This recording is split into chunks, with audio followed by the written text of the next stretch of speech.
welcome to Nourishing the Mother, where inspired women talk about the journey of motherhood through the common thread of parenting, relationship, and sexuality as a path to consciousness.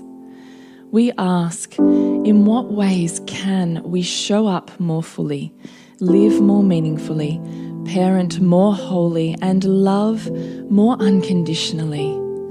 How can we mine the wisdom from the experiences of our lives and expand into those challenges? If you are here, you care about paving a path of conscious and intentional motherhood, connected with yourself and your gifts, and also illuminating your children in theirs, so we may raise more whole humans who can impact this world in a more humane way. And if you feel like giving a little back to this free content, please become a patron of the show and receive extra member benefits for less than a coffee a month. Or you can leave a review on iTunes and Facebook, all of which helps the podcast keep going and reach more mamas who need this type of tonic for the soul. Head on over to patreon.com/NTM podcast to find out more. We are Julie Tenner and Bridget Wood, and we are so grateful you're here.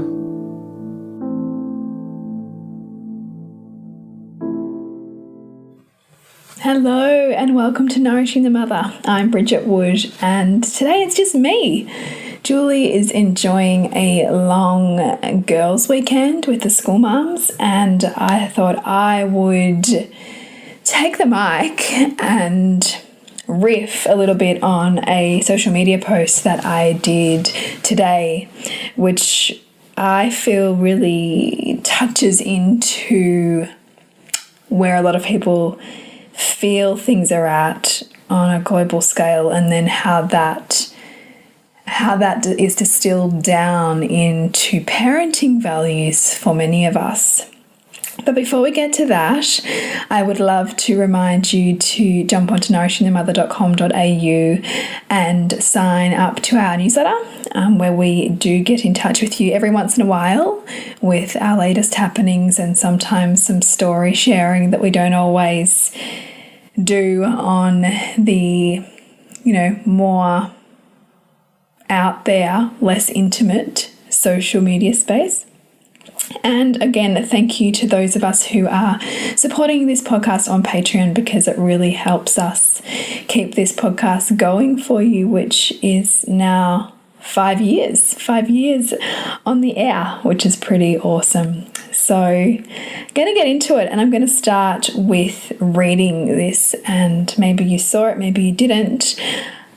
But let's see where we land. So I put up the image picture is as above, so below, which is a Hermetic maxim, which is essentially talking that in the outer sphere is reflective of the inner sphere of the world, and on every outer macro level is reflective of the micro.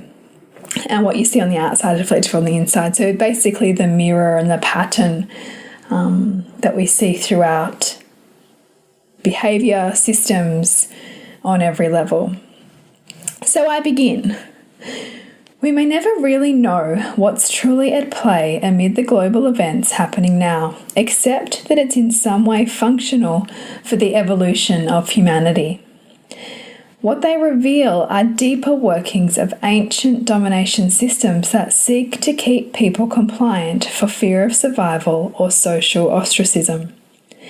This works most effectively on the most disempowered in society. It's also one of the most underhanded and widespread tools of mainstream parenting and schooling systems. Controlled children are compliant children. Many adults have simply swapped subordination to parents to new parental figures like governments and domination systems, for example, patriarchal birth culture. When children are engaged, there is no need for punishment and reward. Children become engaged when their own unique values and ideas are recognised and listened to. The task of conscious parenting is to look for and dismantle our own blind spots and tendency to power over our children because of our own wounding and limited vision, and move to power with that supports and celebrates the needs and desires of everyone in the family. This is what will elevate our world. It all begins at home. The micro is the macro. And then I encourage people to come and join us in Soul Driven Motherhood, which is our membership where we really move through our own stuff and take this community of beautiful women through our library of courses and weekly workshops where we delve deeper. But I wanted to pull apart that post bit by bit and apply the lens of human behaviour on it, and also our evolving and shifting and changing individual values that we all come with and that we all put out into the world and filter our world by. So the global events, I find this super interesting. So Julie and I both have social media feeds that are filled with lots of conscious type peeps, lots of spiritual leaders and people with that set of values many of whom view what's happening as part of a global planetary shift, and that it's functional for the evolution of humanity, and that we know we need to hold on for the ride, but that it is on some level kind of exhausting to be part of and to feel the collective weight of this strange time where you can't just hop on a plane and go somewhere, or somebody that has lost their job, or the ripple effect is quite significant. The anxiety of a potential local or global recession if we're not there already, and just that weight of so much that is outside our area of control and influence. And then there's other stuff that pops up for both of us, which would be probably fitting under the category of conspiracy theory. I use that term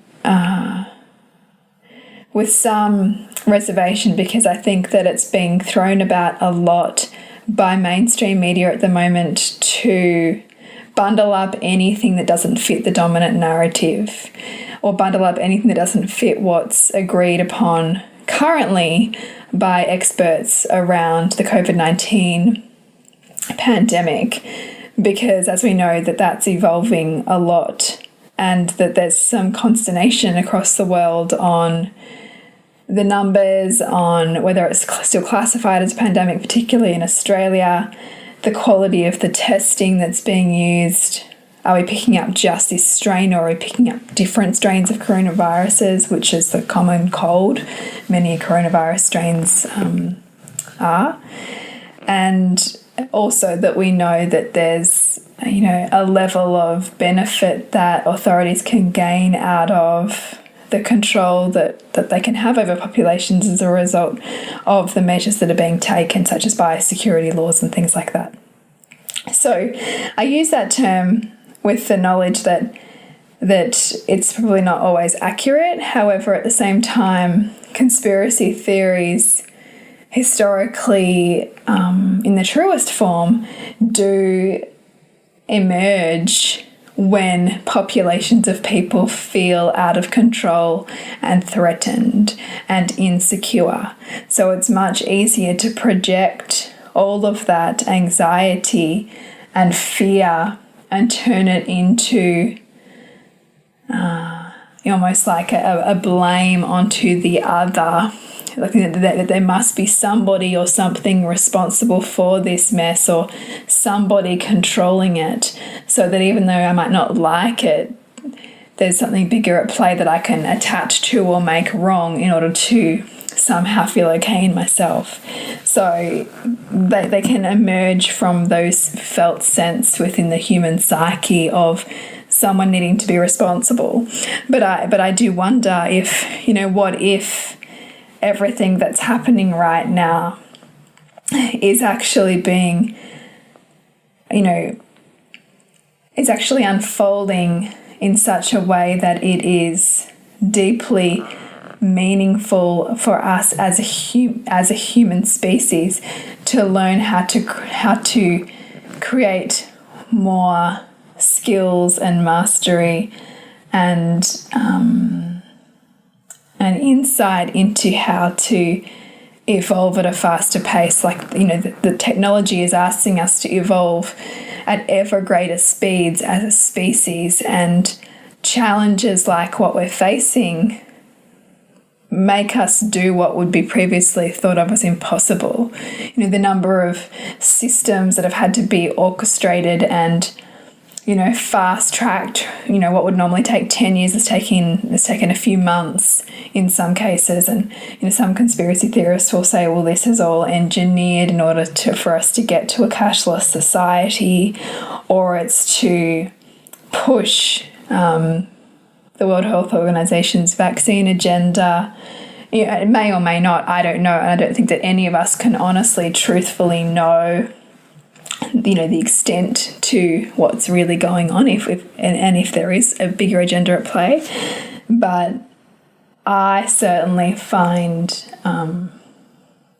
comfort in the sense that just the moment that we think that we know everything, it's a moment that we need to remind ourselves that there's so much that we don't know, and that true wisdom comes from recognizing I'm wise because I know just how much I don't know, and then I can sit in that place of questioning and sit in that place of wonder without having to have all of the answers.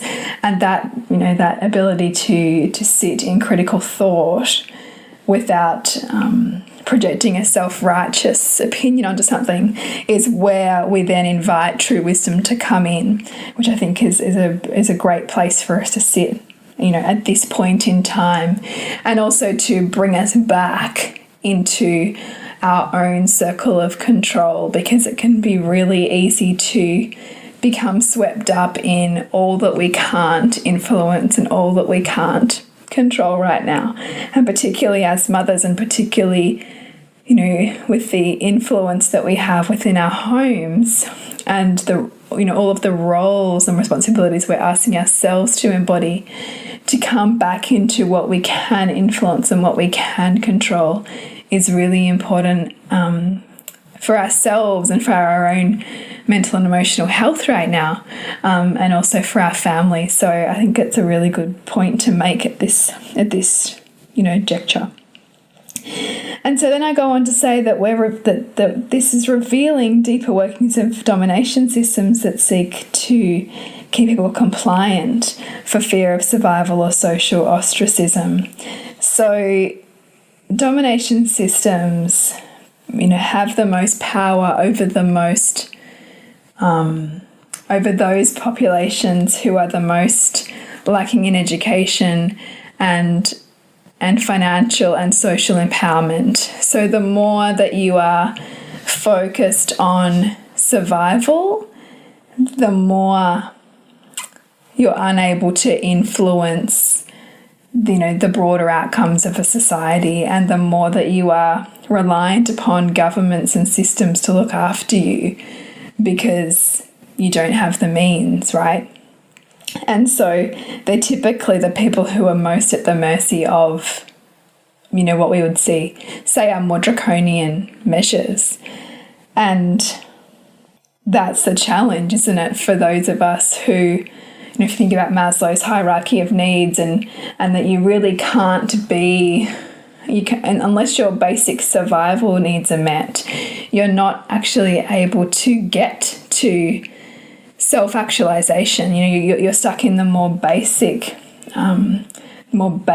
of human needs to fulfill. And so if we're really here to make a difference, then it's important, I think, to be able to ensure that as quickly as possible as humans that we do our best to fulfill basic needs and keep our security and ability to be fed and educated fulfilled, so that we can use our time on earth to be able to self-actualize and be of service to humanity, because that is where the true change and the true power of our ability to influence the world lies. And we can do this in such profound ways, and even in small ways, even in the way in which we raise our children, which is where I get to in this post, because I talk here about all of the ways in which parenting reveals to us our relationship with power or lack of power, and our relationship to all of our own emotional edges and stories and beliefs about children, beliefs about ourselves, beliefs about the world and how it looks, because the world is essentially a reflection of us. So if we feel that the world is supportive and a beautiful place, then that's reflective of where our own psyche's at and where our own beliefs about our ability to get our needs met are at. If we feel like the world is dangerous, unsafe, untrustable, then that's likely echoes some of our core childhood beliefs about how safe we are, and then that lens goes out into the world and is projected upon the world. So it's really interesting to ponder that, how we perceive the world right now, because the world is everything, right? It's light and dark, it's yin and yang, it's beautiful and a source of creation. It's also a source of destruction, and both of those are functional for our evolution and the evolution of humanity. I love the point that we're all here on earth to master the art of loving our two sides and the reflection of those two sides through others. And we will meet very often those two sides most through our children and through the ways in which we relate to them and relate to the parts of ourselves that are most uncomfortable, that we meet through them. I dropped off there a little bit because, as you will have heard in the background, that was my baby Pearl crying, and my husband had said to me probably about a good hour ago now, "Yep, go record the podcast, I'll listen to Pearl." And I realised that he has likely fallen into a very deep slumber on the couch. So I just had to stop the recording and go and settle her, and I am back. So I was a little bit distracted as I was making my last few points. But that's how we roll. That's how it goes, right? So that we're doing our work in the world and we're doing motherhood, and for us there is very little to no separation. So what you see and what you hear is what you get. So we'll see if we can get through the rest of the podcast without me getting up again. But who knows, right? So back to this whole thing on global events and the reflection of that outer world to our inner world and our reality. I read a really great statement through some of my research, which was that society makes villains bad so that they can feel good. And so do we, right, as humans. Like if something out there is bad or wrong, the inverse of that then, or the opposite of that then, is that I am good and that my choices are good and that I'm then the righteous one, and that stuff out there is wrong. And we build our own pride around that belief. But the truth is, we're judging it as bad through either collective moral ideals or the projection of our own set of values onto it. And the moment that we are creating the idea of bad or wrong, and we're taking a position or a stance, somebody else, somewhere else in the world, will be taking the opposing stance. And sometimes that happens within a family dynamic, that you'll have one person take one stance and someone else take the opposing stance. And sometimes if you can't see the order in that, you will then close off and shut down to that person and want to be away from them and become resentful because you're actually becoming cold towards them because they don't support your own values. And you'll then get close to somebody else who does support your values. And this is what happens in relationship all of the time. And the more addicted to support you are, and the more that you see love as only support, the more that you are likely to have more conflict in relationship because you want to always be supported. But the fact is we grow most at the border of support and challenge, and that we need them both and that they're both functional. What we often can be really great at as humans also is interpreting all of our new information so that our prior conclusions remain intact. So this is happening a lot around, I don't know if you've seen it, some of the ideas of people who are really against Bill Gates and against his vaccine programs, and the belief in some parts that perhaps this pandemic isn't a pandemic, it's a plandemic in inverted commas, and that they did a full simulation of an event just like this only about a year ago, and that therefore that indicates that this was all planned. And it's really, really easy to then, if you have a belief like that, to go and look for all of the evidence of why it's right, and go and look for all the evidence and the research that supports that view. Now, it may be true, but it equally may not be true.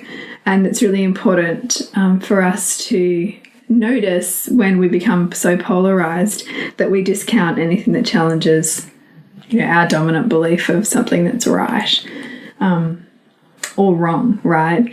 And this divisiveness that we see at the moment is exactly what is used throughout history to control the masses and also distract us from our own individual power, because it can be very, very derailing to get caught up in arguments that you're never going to win and distracted from your own personal mission in the world and your own personal influence in the world, which really isn't about, winning a political argument. It's about what you're uniquely here and inspired to do.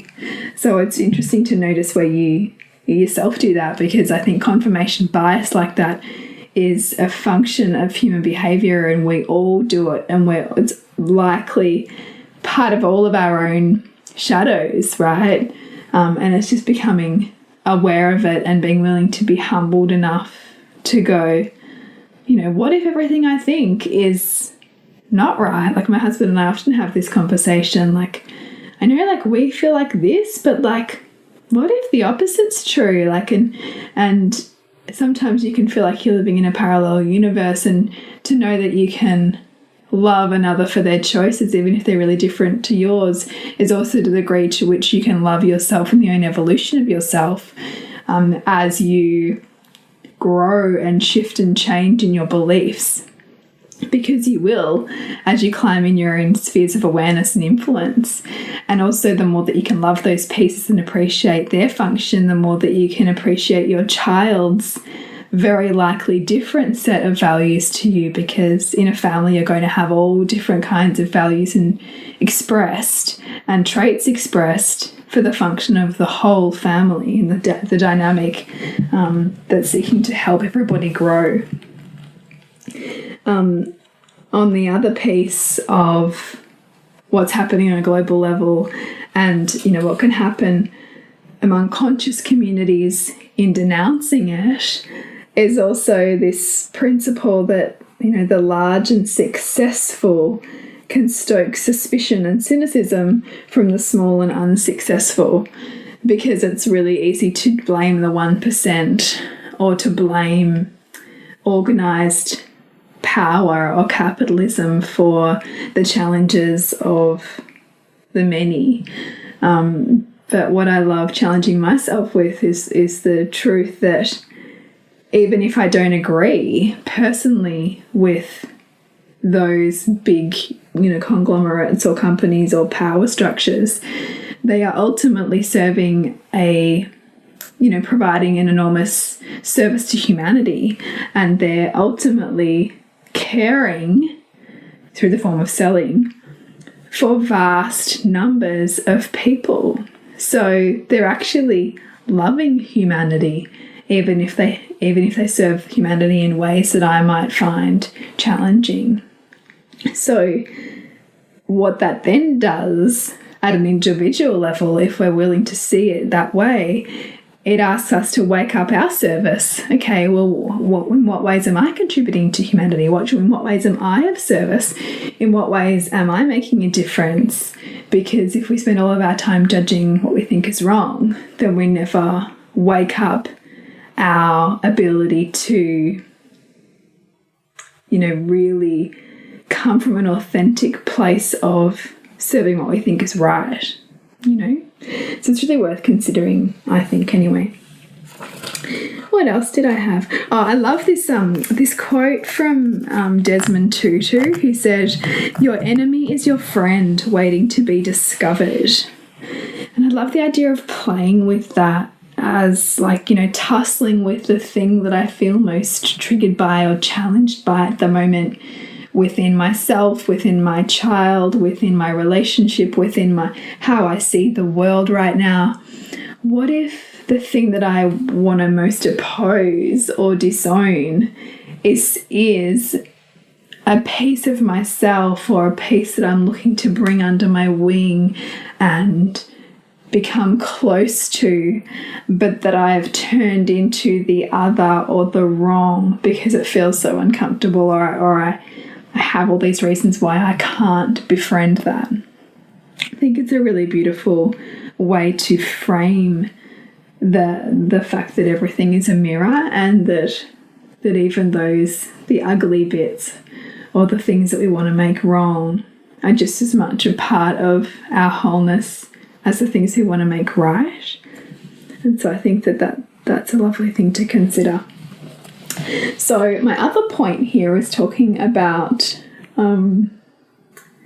domination systems and how much they're popularized also in parenting and in, as tools for getting our children to cooperate, things like rewards charts, or minimizing emotions because we don't have time for them, or telling our children to behave without any context, or teaching around what that would mean, or how we could support them to understand the social mores that we're asking of them to be part of. Because the most the biggest way to become disconnected from your true self, or the biggest way to not live your highest, most authentic values, is to subordinate to somebody else. And the more well carved out those brain patterns are around subordination to parent figures, the more likely, the more fundamentalist your views are, and the more likely you're going to simply replace a parental figure with a parental, government or other dominant system that says that you have to do this or else, or that you have to follow these rules, without question or else. Because if we were being raised in such a way that critical thought or questioning authority was never okay, and then our ability to follow orders and conform was directly linked to our own survival. And so that's what you'll see in more conservative parts of America often, in that sort of Bible Belt area, which is more fundamentalist in thinking. It's more dominant hierarchical systems in place, less global thinking, more local thinking, less capacity to serve, and think widely, also linked to subordination to authority, to religious figures, all of that. So noticing how that also patterns out in terms of who we become as adults as well. And really that reminder that children are not, property to be moulded and shaped, which we all know here listening to this podcast and having these conversations that we do, that's of course the truth.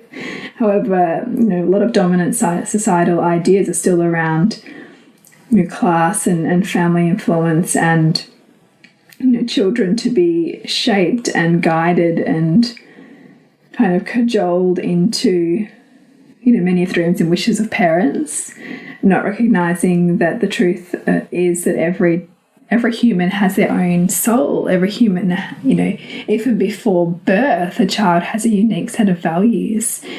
And the most beautiful thing we can do as parents is to look always for evidence of who they really are, not who we think that they should be. But what that requires of us is a willingness to dismantle our own blind spots to seeing that. And our blind spots to seeing that might be things like, not being able to be too excited, or tears not being okay, or, having to do all the chores in order to be able to do the thing that you really want to do because you have to earn your right to fun, for example.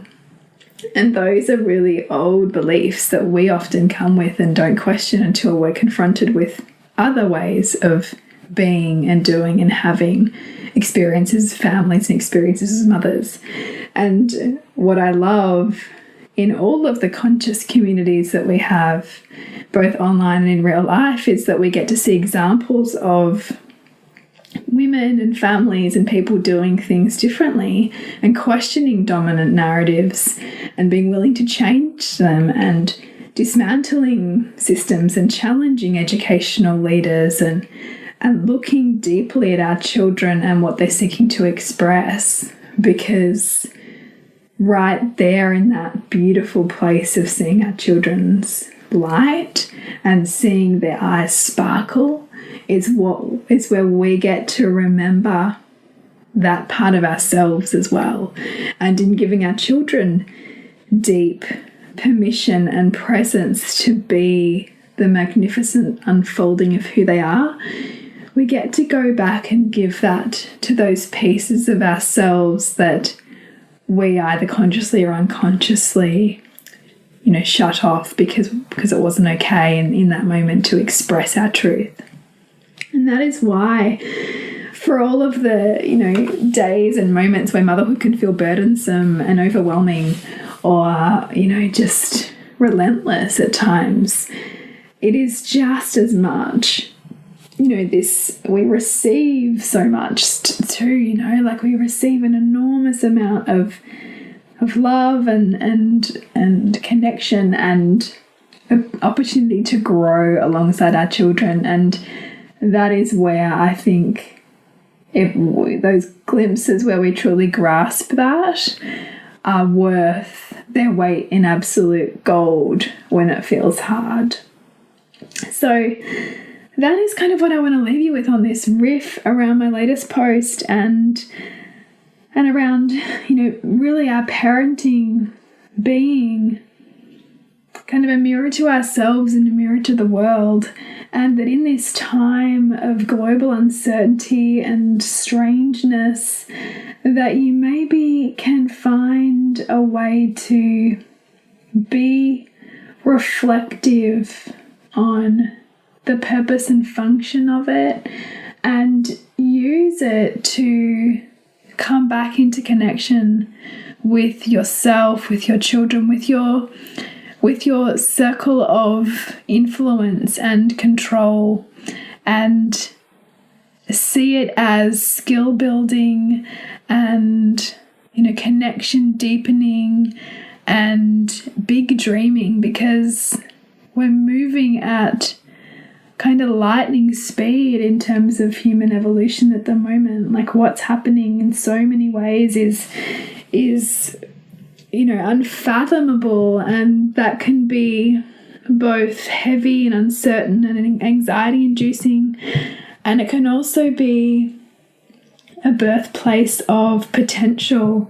And I think when we can kind of straddle both of those, we can wake up more vitality and more capacity to be with it and just allow, more of what's possible and more of, the magic to transmute and more of ourselves to show up in it. And in showing up in it for ourselves, we do that for our families, which is a beautiful thing. So to connect with me, it's suburbansandcastles.com. To connect with Jules, as you know, it's the Pleasure Nutritionist, and she's been doing some amazing stuff lately. This week, if you are a mother like me with a baby/toddler, a little person who is breastfeeding, and you're wanting to make some changes to that breastfeeding relationship or sleep scenario, then I really invite you to hop on to my masterclass. So I'm running a masterclass on weaning transitions, you and your babe. And it's going to be all about preparing, supporting yourself, supporting your child as you navigate, making shifts. So lately, just last week, I night weaned Pearl. And I also moved her into her own room for a number of reasons, and it feels really good. And I got there through a lot of conscious questioning, through a lot of attunement to her and her readiness. But I do know that this is the kind of thing that can be filled with trepidation and uncertainty for many mothers. And Pearl being it's my third experience of meeting that, and so I think that it's a really beautiful time now to open up that as a workshop for other mothers who are going through the same thing. And you can take what resonates and leave what doesn't, and hopefully experience an opportunity to be with your own questions and find your own answers for what works for you and your family, which is ultimately what I want for all of our beautiful listeners. So if that's something that you're interested in, you can get the link on our socials for that. So please remember to nourish the woman, to rock the family, and we will see you next week when we continue to peel back the layers on your mothering journey. And if you want to support Nourishing the Mother and all the late nights, the early mornings, the blood, sweat and tears we pour into our art, then please go to patreon.com/NTM podcast and become our patron. As a patron, you're helping all of the cost of operating this podcast, the hosting, the editing, the transcription, helping all of that be completely covered, and joining a community who are all about honouring our journeys and continuing to open. The more support we have, the longer we can last. So become a patron. We'd love to have you. Go to patreon.com/NTM podcast. We literally couldn't do this without you. Thank you so much for listening, and please share this podcast with anyone you think it would be medicine for.